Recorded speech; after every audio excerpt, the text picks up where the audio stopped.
Did you know that when you buy a new PC, the manufacturers have loaded it with free apps they think you might use? Actually, they don't really care whether you use them or not. They're paid to pre-install them. We call this bloatware. And it means your new device starts its life more cluttered than it needs to be, with slower processing speeds, and an increased chance of being hacked if the software gets out of date. Removing bloatware can make your new laptop up to 40% faster. That's according to Microsoft's own tests.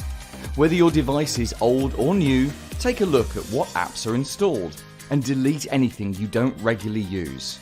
While you're there, for security purposes, look for anything unfamiliar or software you don't remember installing. If you're worried you'll delete something important or aren't sure where to start, give us a call and we can help.